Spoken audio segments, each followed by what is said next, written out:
program you are about to see concerns the mysterious deaths and mutilations of animals in the United States and other parts of the world. Due to the graphic nature of some scenes, parental guidance for children is advised.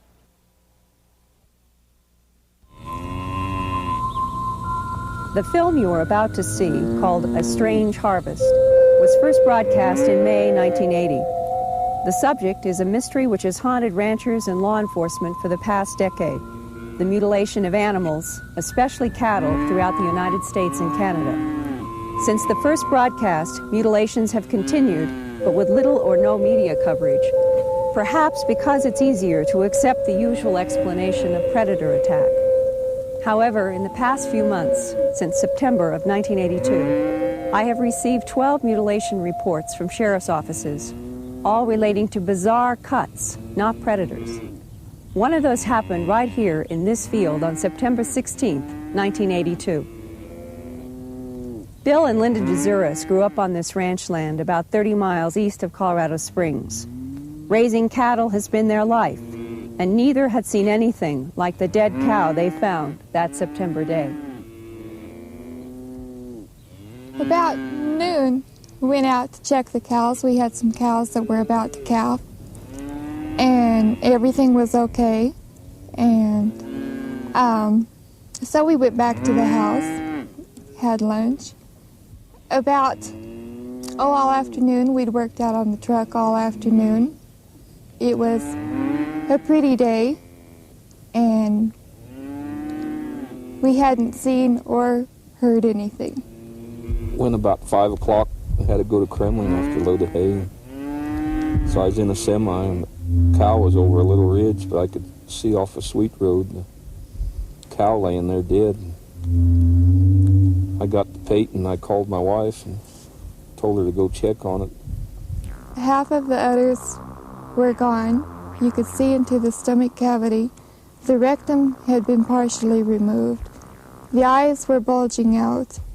I was horrified at the thought of what could do this in broad daylight when we had checked the cows only a few hours before. That cow was the DeZuris' third mutilation. In the fall of 1979, they found 2 of their year-old heifers lying 100 feet apart in a pasture. Both were dead, and their rectums had been cored out. Cause unknown.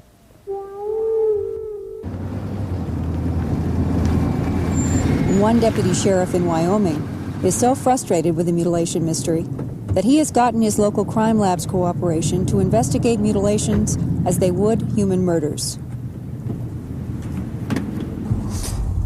This fall, we had 10 mutilations, 8 in Sweetwater County and 2 in Daggett County. And in 1975, we had 16. From everywhere I go, they tell me that it's predators, which I do not believe. Why do you feel differently? Because I don't feel a predator can do these things. I don't feel a predator can come up and chew a half of a bag off of a cow or the end of the penis off of a bull and not touch any of the rest of the cow. I've been around predators, and they'll go inside the abdominal cavity first and eat the insides, which is easy eating. What would be your own personal feelings about who or what would be doing these mutilations and why? I wished I knew. I don't have any idea who is doing it. We have investigated several things, cults, different things like this, but we haven't come up with any answers to any of our questions as of yet. Treating it like a human murder would give you what kind of different information than you've had in the past? Well, treating it as a human murder, I feel that we can get the crime lab in Cheyenne to help us with our analysis of the animals, of what may cause the death, maybe even if it was some kind of a poison or something that they're using to kill them, or how they are using it to kill them. It will just give us more answers to a lot of the questions that we have on mutilations. 2 of the Wyoming mutilations were like the one in Colorado on the DeZuris Ranch. Half the udder removed, teats cut, and rectums cored out, all without signs of blood. The Wyoming state veterinarian said about one of those cows, quote, "It was dead before it was mutilated with a cutting instrument. The mutilation was not done by an animal." And in a Carpenter, Wyoming case, the veterinarian wrote in his necropsy report, Right front and rear mammary glands missing, left front and rear teats missing, vulvular area missing approximately 5 inches into pelvis, leaving rectum intact. Hole in center of skull, approximately 2 millimeters in diameter, on the surface of the skull and 1 millimeter in diameter on the inside of the skull.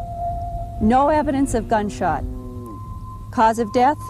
Possible injection of material into brain with unknown object. Lab analysis found nothing. Who or what is killing and mutilating these animals, and why?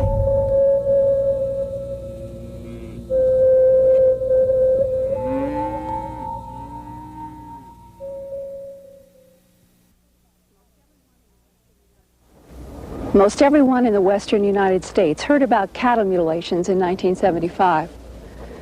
And a couple of years later, in 1977, most people thought cattle mutilations had gone away. The number of newspaper articles declined, and ranchers, many of them, stopped reporting their dead and mutilated cows to law enforcement. But the cattle mutilations never did stop.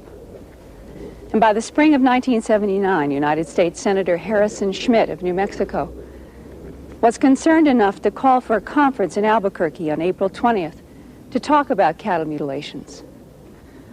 And I began wondering again, what was going on? In the past few months, I've traveled through Wyoming, New Mexico, and Colorado exploring this mystery. I've talked with journalists, law enforcement people, ranchers, and scientists. They have shown me their photographs, their reports, and their files. In this program, you will hear the testimonies of many of these people who have been involved with this puzzling phenomenon over the past decade. Some of their statements might shock you, but they're all part of this amazing story that I call a strange harvest.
In September 1967, on the King Ranch in the San Luis Valley of Colorado, an Appaloosa mare called Snippy was found dead and stripped of flesh from the neck up. Some said this was the work of flying saucers. Who or whatever did it, no one knows. Since that time, and perhaps even earlier in this century, thousands of cattle, horses, and other animals have been cut up in strange ways throughout the United States, Canada, Puerto Rico, Panama, the Canary Islands, and possibly other South American and European countries. Some people call it cattle mutilation. Whatever it's called, it's a strange harvest. Parts missing are usually an ear, an eye, the tongue, the lower jaw is stripped of all flesh, the sexual organs are cut out, the rectum is cored out, and in some cases, the blood is gone. Adding to the mystery is lack of tracks or other evidence. Mutilated cattle have been found on wet sand or rain-soaked ground with no tracks around them, not even their own. And the mutilations continue. Between May 1979 and January 1980, over 30 cattle in Canada had reportedly suffered this strange fate. Iowa had 8 reported mutilations in the last months of 1979. Other states that had reported mutilations in 1979 were Colorado, Wyoming, New Mexico, Arkansas, Kansas and Nebraska, and Texas.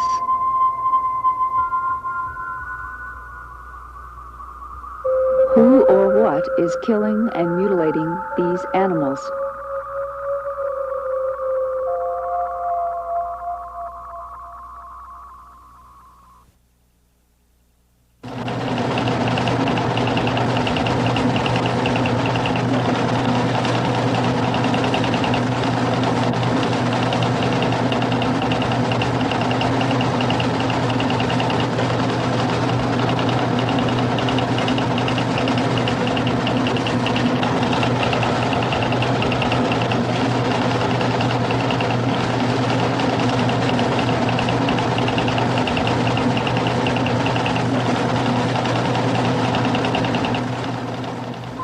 Could it be cults, predators, helicopters, UFOs, deranged individuals, secret government project?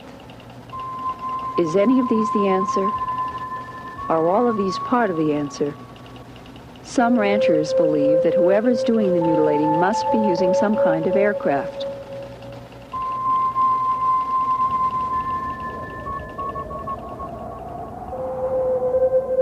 The Greenhorn Mountains in southeastern Colorado rise above the sagebrush cattle grazing lands that stretch for thousands of square miles around Walsenburg. Here in July of 1979, rancher C.E. Potts found one of his prize bulls dead and mutilated. We were passing down this road, and there's a thunderstorm coming up behind us, and we were rushing down, but I smelt this animal as it went by. So we come back to check on it and found it had been mutilated. And we examined it, and its sexual organs was all taken out and everything, and one of its eyes was taken out, and its eyelashes was taken out. What about the idea that it's predators? Well, there wasn't no predators. There's not a predator bothered it since it's been dead, even. Couldn't have been killed by a predator because all the surgical work was done by expert. I really didn't think there's anything to it till it come home to me.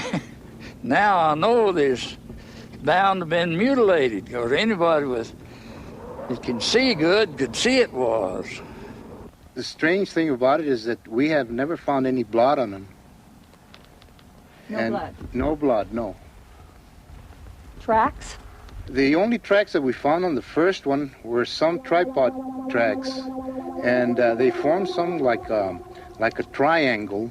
I didn't know what to think. It was kind of strange because we had never seen anything like that before. Still remains a mystery. In all the states it's happened, it's a mystery. As far as I'm concerned, what I read and hear about it. I got calls this summer from Canada on 2 mutilations. They called me, and the way they described this, it's just typical of our mutilations we had in '75.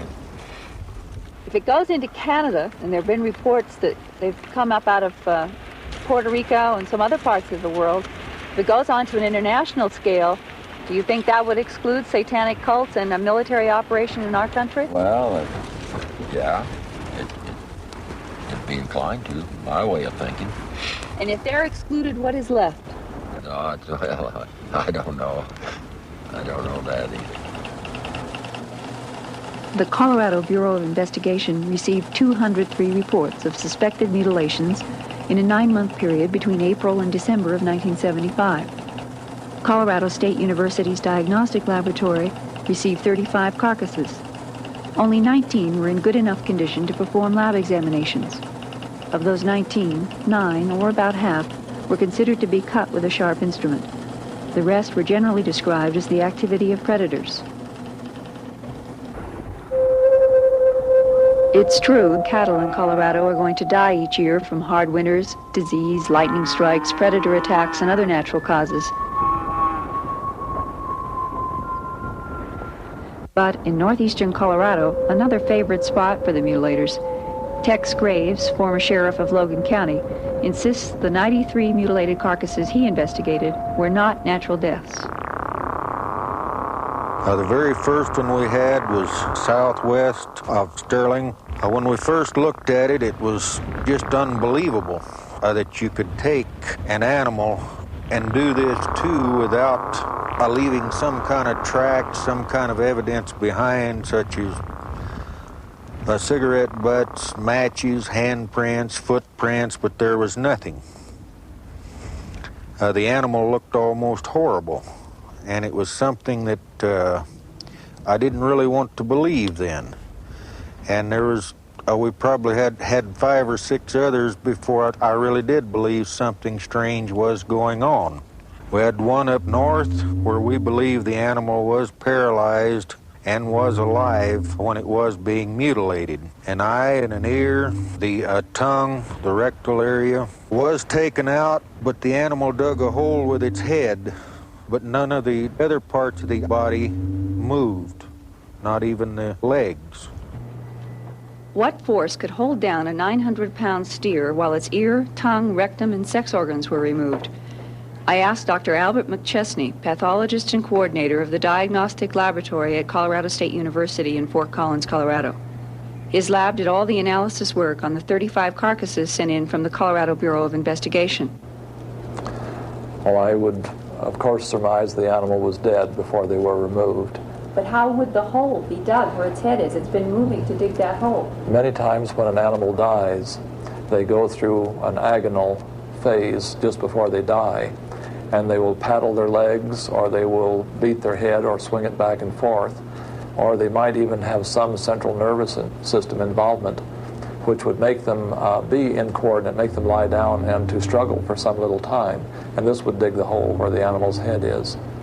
Now, I'm not trying to discredit the fact that there can be mutilations, but I just want to show that there is a very good chance that something else could have caused it. Here is the very first cow that Sheriff Tex Graves and Sterling ever went out on. Would a natural predator ever strip a jaw clean like this one? I cannot tell you whether this would be from a sharp instrument or from scavenging. Many times when an animal dies again, the pressure will cause their tongue to extend, and this will allow animals to start eating on the front end of the animal. And if so, this cleaning of the jaw and the cheek muscles would be just a natural extension of that entry into the body tissues. But doesn't that look like a nice clean curve of a cut around there in that lower jaw? It does. It looks quite clean. But once again, we have to have all of our facts together before we can draw a conclusion. If I could see whether hair was cut or if there were deeper incisions, perhaps I could tell you specifically. But to look at one like this, I would say it's within the realms of either a scavenging or a sharp knife mutilation. It could be either way. One other place in 1976 north of town on a very hard pasture, almost like hard brick. We found tripod marks 12 inches across. The tripod marks were 14 feet apart. We found one set that had gone in the ground roughly 8 inches. And it would take a good post hole digger or our shovel to dig in like this. It indicated something very heavy had set down in this area, yet there was no tracks leading from it nor to it. Almost nightly when this was going on, we could pick out a very brilliant, huge, brilliant light in the sky. We had a newsman take pictures of it with a very high-powered lens, but all we got out of this was the movement of it and the light showing very brilliant. Several times we observed smaller lights come out of this aircraft and then come down toward Earth.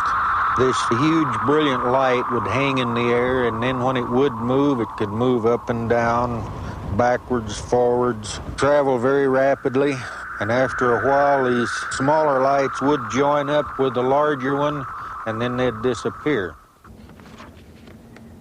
Another law enforcement officer who saw strange lights back in 1975 and 76 is Bill Waugh. Bill was the undersheriff in Elbert County for 8 years, working with Sheriff George Yarnell. He retired in 1979. Posseman and I was sitting out there one night. The sheriff was up in a plane, and I happened to look in the rearview mirror, and I saw this orange ball of light come up from the ground. So I nudged the deputy, or the posseman with me. We jumped out of a car, and this light came at us. It was up then, up off the ground, flying higher than the car. And they get up just about to the car, and they make a complete 90-degree right-angle turn. And in the cockpit, I could see 3 little lights, a red one and what looked like a white one, and either a green or a blue. One man looked out of his window at night just before he went to bed, and a horse was standing out there. He got up the next morning, sat down to breakfast, and happened to glance out, and the horse had been mutilated. Right there. It was in the summertime. They had they had a house and 2 trailers where people lived in, and they all had their windows open. They had dogs around the place. No one heard any dogs barking. No one heard a thing. And that was right up by the house.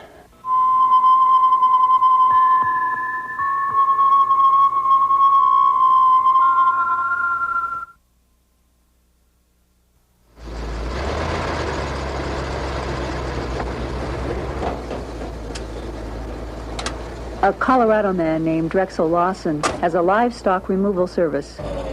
He's been working a 9-county area around Denver and Colorado Springs since 1977, picking up dead livestock. Over a 2-year period, he hauled off about 4,000 dead animals, including several mutilated cattle.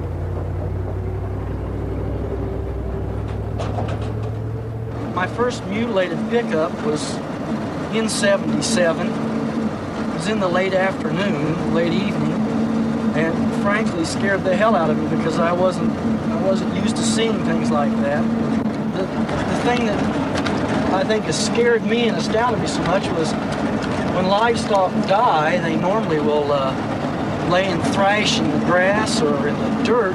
This cow looked like she'd just been actually just picked up or turned over, and none of the grass or the dirt, anything around her was disturbed or destroyed in any way from her dying.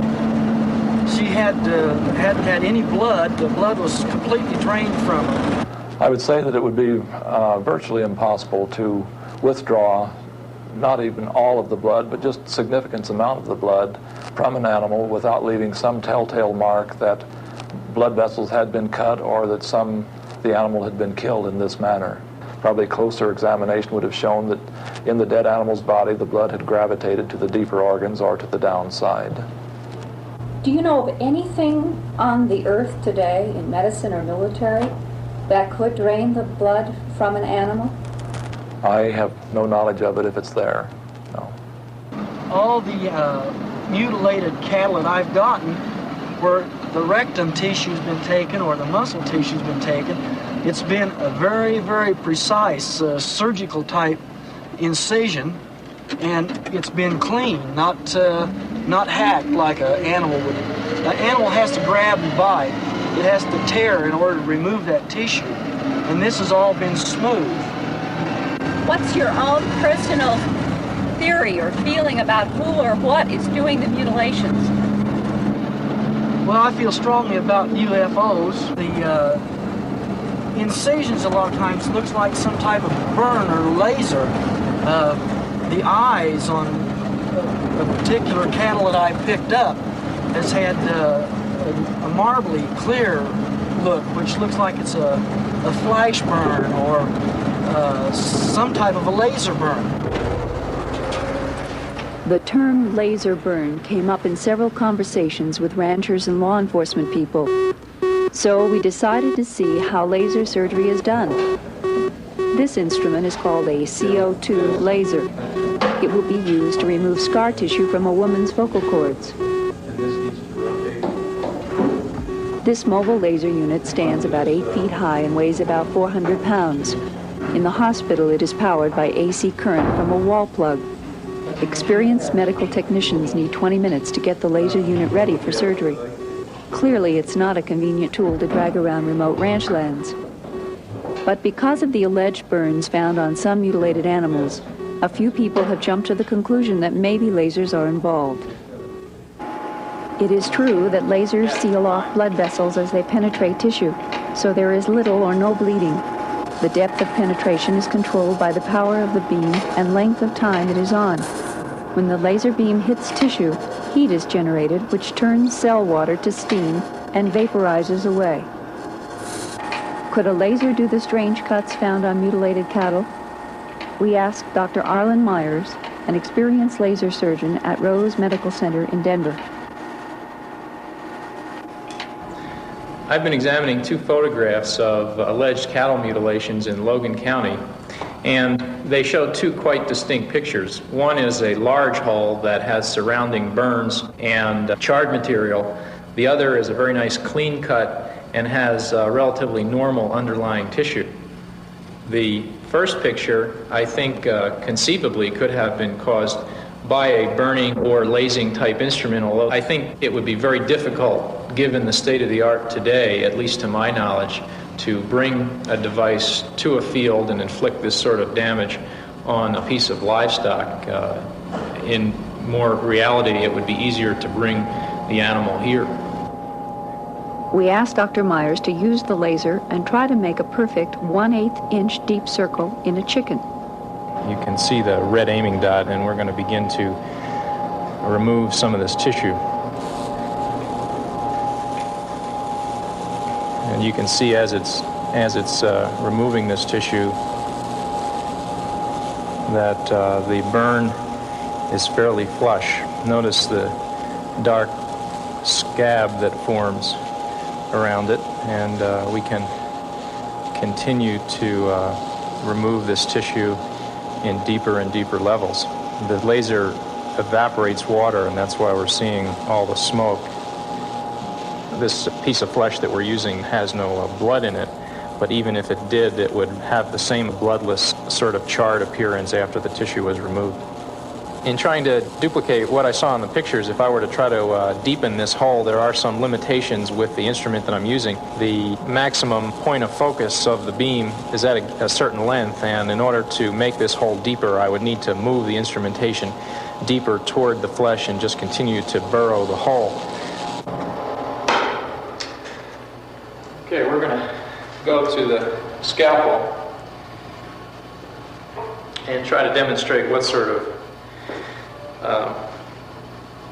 let's leave this here for some contrast, and we'll take this second piece of flesh, and I'm just going to make a similar size circle and try to duplicate this wound over here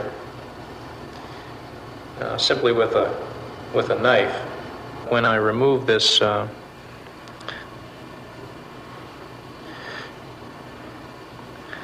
piece of skin, that there's, in contrast to the laser, no surrounding scab or blackness.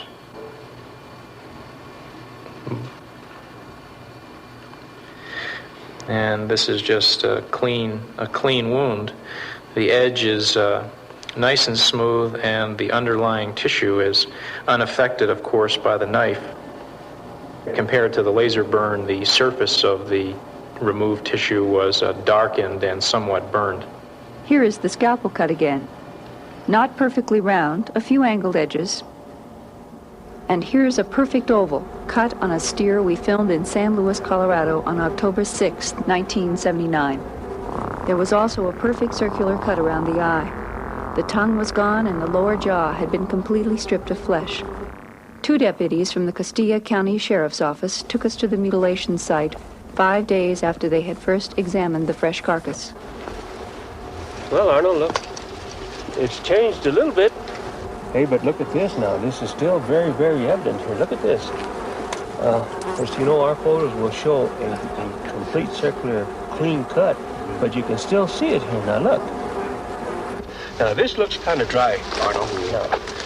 But if you'll recall, when we first spotted this, that was just like if you'd taken a pair of scissors and cut out a round piece of paper, you know, like you might do, a kid might do in school. Yeah. That's how good it was. And if you'll notice something else, say that an animal had taken that piece of skin out. How can you explain the fact that if he's out to eat and out for flesh, that he wouldn't bore right through that soft portion of the stomach and get into the entrails, which is typical of the way that animals attacked dead, carcasses? That just doesn't make sense to me. That mutilation in San Luis, Colorado happened around September 29, 1979. 2 weeks later, there was another one in Chama, New Mexico. And by December, there had been more scattered mutilation reports in Kansas, Nebraska, Wyoming, and Iowa. And the number of mutilations being investigated by the Royal Canadian Mounted Police had climbed above 30. Lou Gerardo is the chief investigator for the District Attorney's Office in Trinidad, Colorado. It's not difficult to tell a predator kill. I mean, a coyote or a bobcat or a lion, of course, will grab and tear. It wasn't that way with any of the mutilations I covered, and the first 2 were amazing. The udders had been completely removed with a very clean, apparently a surgical cut. No blood were around the wounds. No blood were around either of the animals. No tracks. Checking the area where the two cows were laying, they were underneath some tall oak. We checked the upper branches just in case we had heard of the mutilations in other parts of the country, where the possibility of the animals being dropped, removed from where they were killed and dropped in the area where they were being found. There were no broken branches, no tracks of any kind, human or otherwise, led to or from the animals. The sheriff stayed away from it after he saw what he did see, and there was no explanation of what had happened to the animals. According to the rancher, the night before they had been seen in good health. Nothing was wrong with them. The next day they showed up dead and mutilated. Another interesting fact, a few days after, we received a report from a woman who lived in the area of a real dark-colored helicopter with a sling attached underneath, flying near the area where the mutilations had taken place, where the bodies of the carcasses of the animals were found. And that's not the only time a helicopter had been reported prior to or immediately after the mutilation. There seemed to be in the area, one time or another. None of these choppers had been identified, no identifying marks. All the reports come in that the choppers were silent. And I've never heard of a silent helicopter. They were always making some type of noise. But these reports were that there was no noise.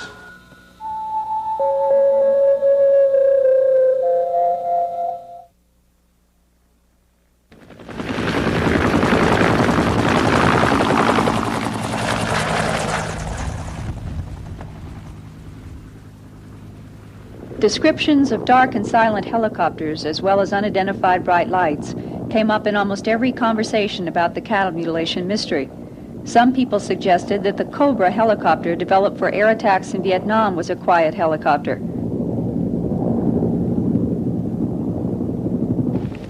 We went to Fort Carson, an Army base in Colorado, to film a Cobra in operation.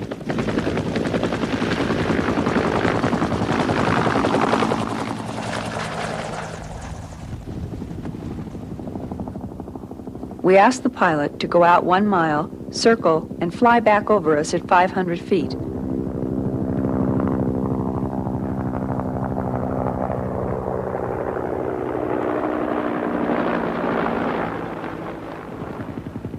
The Cobra was definitely dark, but never silent, especially on takeoffs and landings.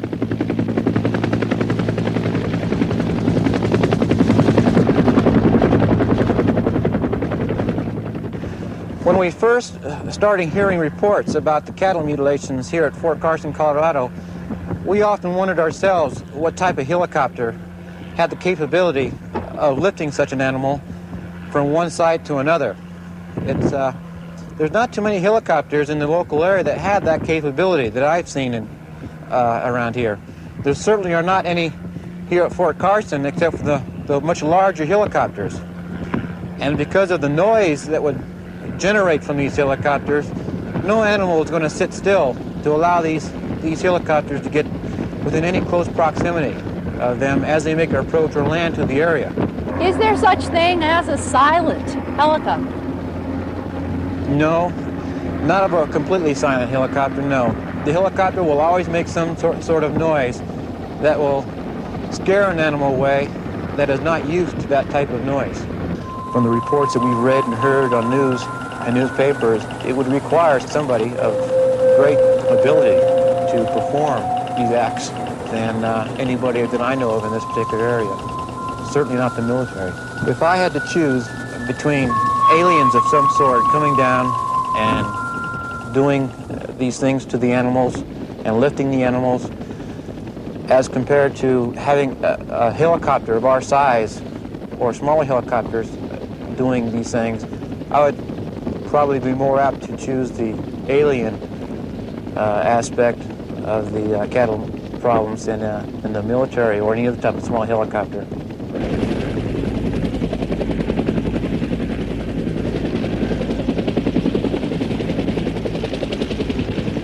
Now just here this late summer, rather early spring. One of the investigators I've been working with for 5 years dropped in the office, and we discussed what was new. And he said, well, the thing is now, I'll tell you. He says, and I'm inclined to agree with him, that who is doing this now is very possibly creatures not of this planet.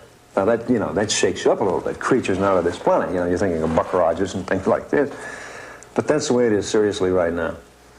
That it's very, very possible that these mutilations are being done by creatures from outer space.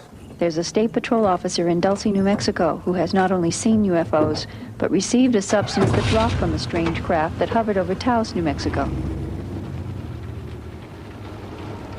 Gabe Valdez has been investigating cattle mutilation since 1976. Either it's got to be a highly sophisticated agency that has total secrecy and the money and technology, or something else involved. But as far as an occult group being involved in it, I think it would have been broken a long time ago. So what's left? Either government or extraterrestrial. You first have to operate under the premise that you believe that some government agency would be responsible for that. To me, it's ludicrous, it's almost ridiculous to conceive that that would be a possibility. You're dealing with, if you're talking about the CIA or you're talking about some government spy agency, it just doesn't make sense to me that they would be involved in at random mutilating cattle on individual ranches or farms. If they were involved in something like that, they would have the resources to do it under controlled conditions. So I've never even entertained that thought, even though it's one of the theories that has been, thrust into this investigation.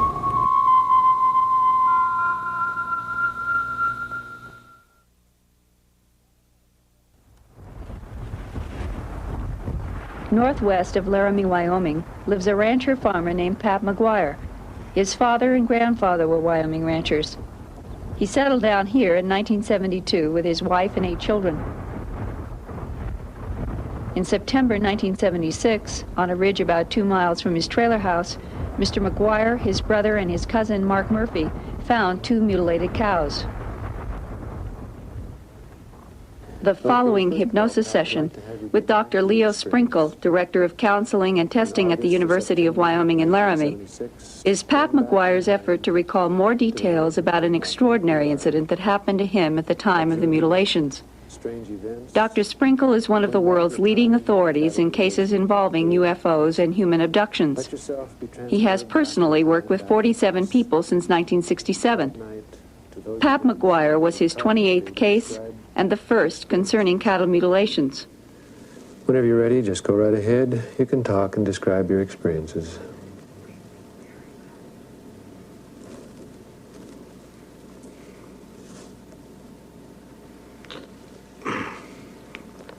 Is Sunday. It was me and Mark's was driving around checking the cows.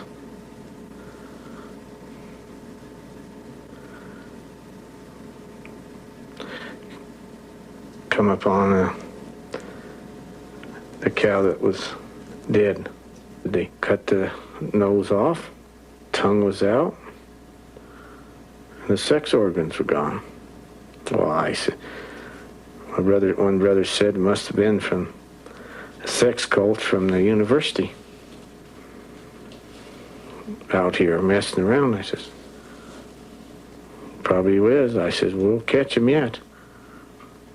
Okay, Pat, you're doing fine. I'd like to have you now turn your attention to the evening that you and Mark were looking at that craft. You were looking through the scope. I says, Mark, I said, let's get the hell out of here. I said, that star's coming. I says, either that or my eyes are bad.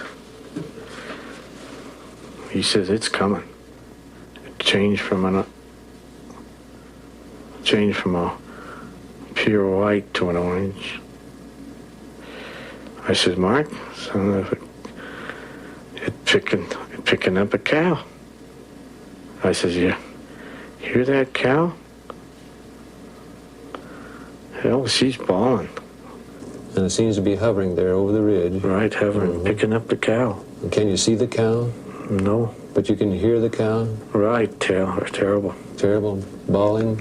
It's terrible. Worse than I ever heard a cow. Mm-hmm. And I've heard a few.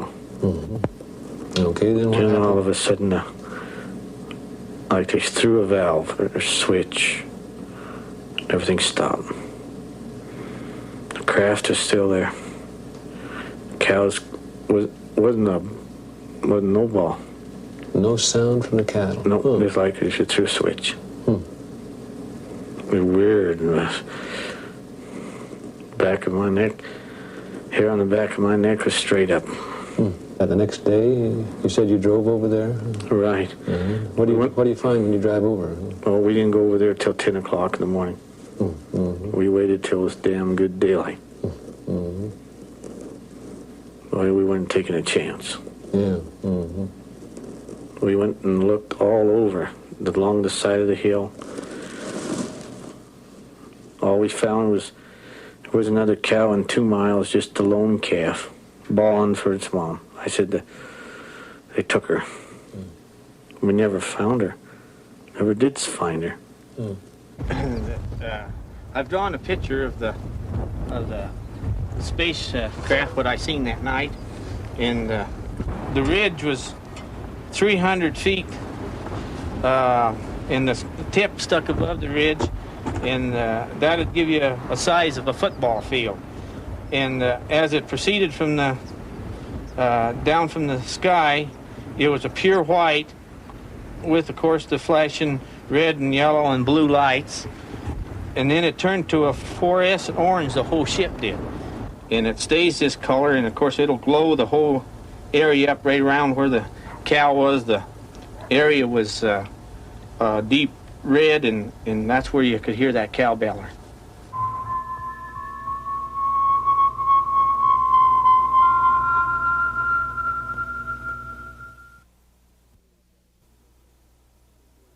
You can feel yourself even going deeper in. What you are about to hear is perhaps the first and only known eyewitness account of a mutilation.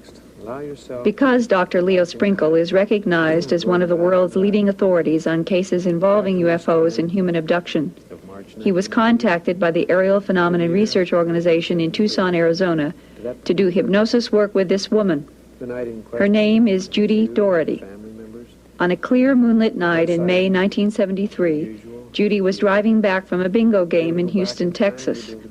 She and her mother, daughter Cindy, and brother and sister-in-law watched a strange, bright light hover in the sky. After that night, she suffered terrible headaches and anxiety. In 1978, she underwent one hypnosis session which brought out part of her unusual experience, but not all of it.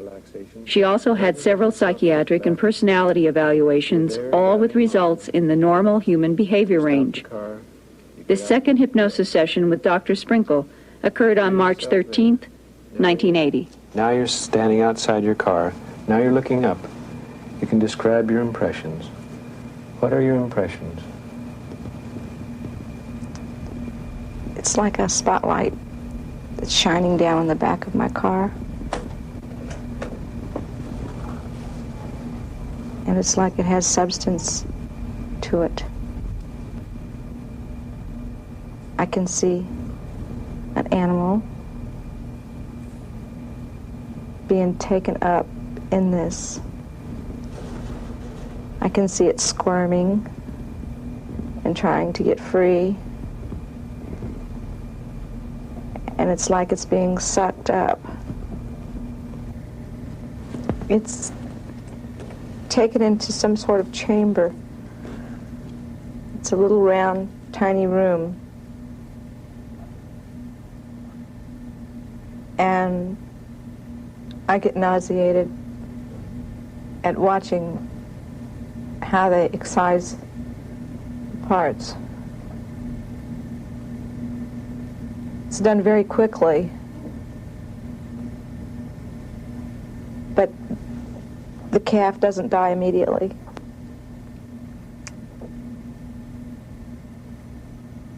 For some reason, the calf's heart isn't taken, and I don't know. It seems like it's still living, and that upset me very much.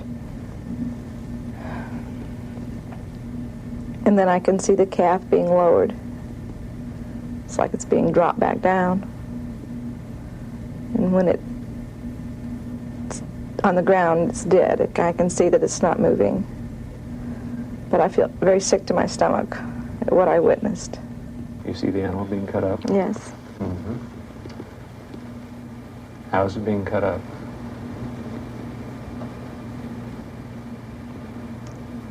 Dissected. Mm-hmm. With knives?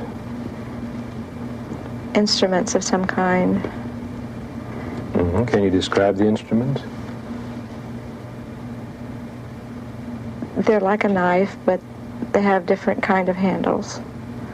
More like a razor that's doesn't have movable parts, but like a straight razor type.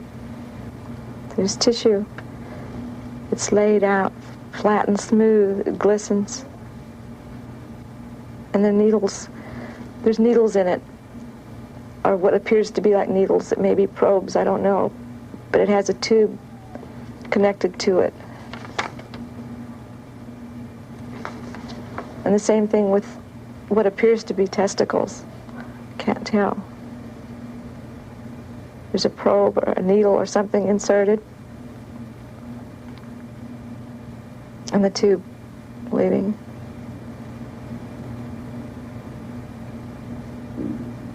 The same with the eye.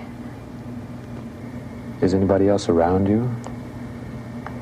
I feel the presence of other things, but I don't know what they are. I can't see them. Mm-hmm. You feel you're standing by the side of the road, by your car now, or are you standing someplace else now? I feel in two places at once. Mm-hmm. Okay, describe how you feel.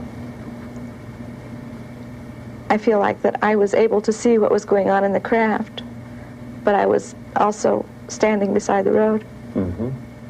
Okay, just let yourself focus on what is happening inside the craft. Be aware of who is around you.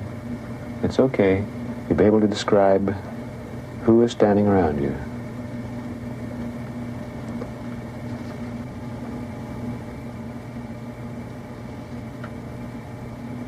It appears to be two little men.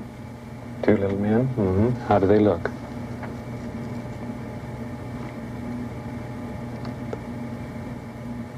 They look... Their hands look funny. They have long claw nails, like... Okay, they have very large eyes. They're very hypnotic. Like, they're so big that... And they don't blink. Their eyes do not blink. It's almost like, I guess, a snake. They were very snappy about their movements, and they knew exactly what they were doing, and I felt a little better because for some reason, they projected that it was necessary this be done, that, you know, it was for our betterment, for the betterment of mankind that this was done, that they were more or less watching out for us. So you felt better when you had that Yes. impression of not only precision, but also a benevolent or a kind attitude Right. toward people? Mm-hmm. I can't say that they were kind. But concerned? I can't even No, say you that they said were concerned. concerned. They were just like doing a job that evidently it affects them too. And it has to do with somehow nuclear waste or testing, or they've been here for quite some time, and they test the soil as well as our water, as well as our animal life, our vegetation.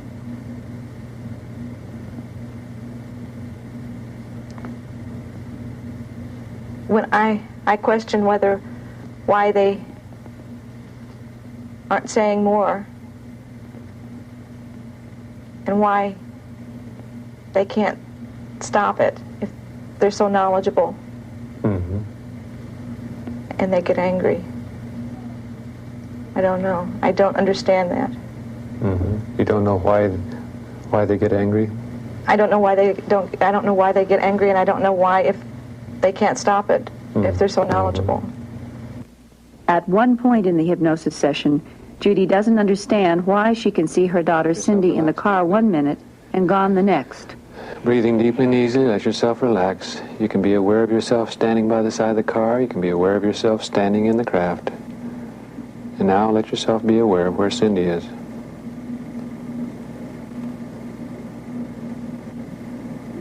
I know I have a feeling of fear. Okay, let yourself go on through the experience. Let yourself go on through the fear.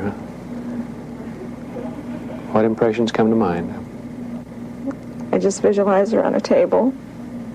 Okay, what happens next? I'm afraid that it's going to happen to her, what they did to the animal. Yeah. Just let yourself relax. Forget it. No, I don't want to. You can tolerate it. You know it. No, I can't. You know it's all right. Just let yourself go on through. Just relax deeply. You know that everything's going to be okay. You see Cindy on the table. What happens next? I'm just afraid that they're going to hurt her. Yeah, you're afraid, but you let yourself go ahead and let yourself go on through the experience. You can be aware.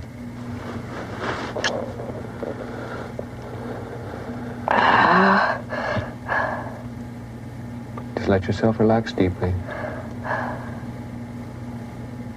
You can be aware of what happens next.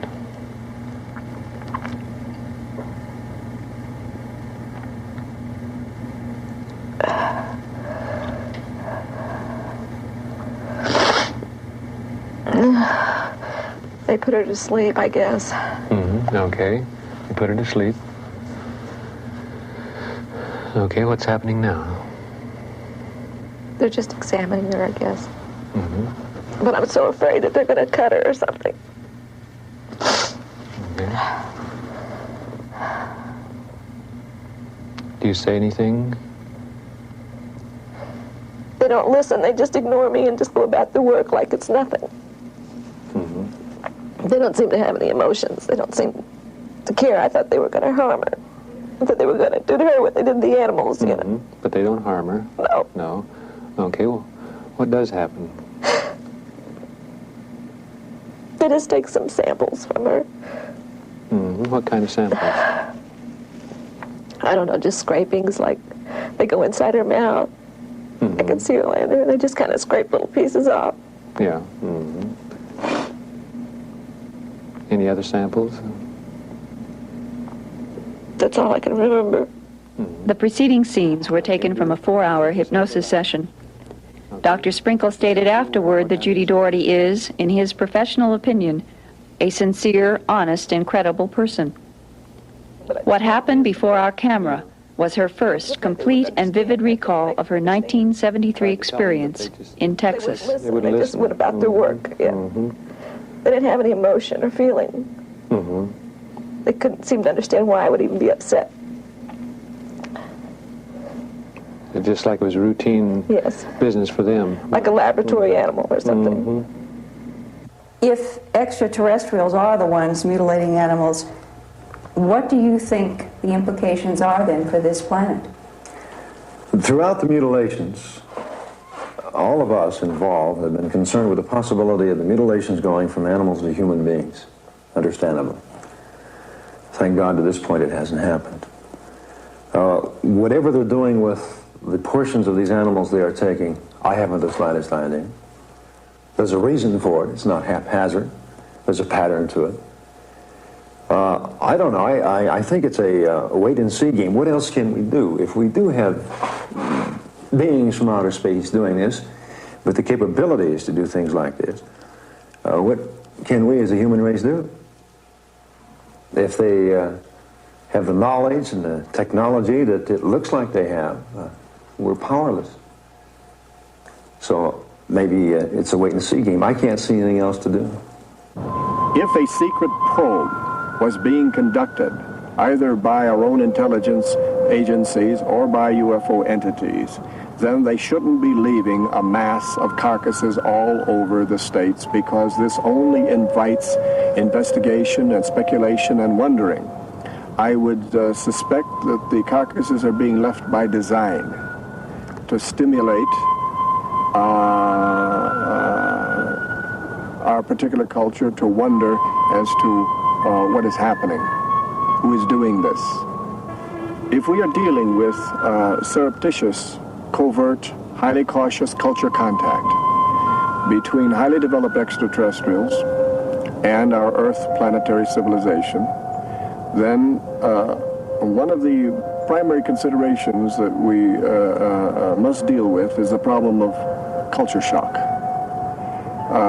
In any possible contact between civilizations such as I've described, I think that the superior civilization would be very careful to slowly condition the subject culture to its presence so as not to induce what we label as culture shock, which is a very profound psychological, sociological, philosophical disturbance among a people when exposed to a culture which shocks their traditional values, their institutionalized concepts, etc., etc.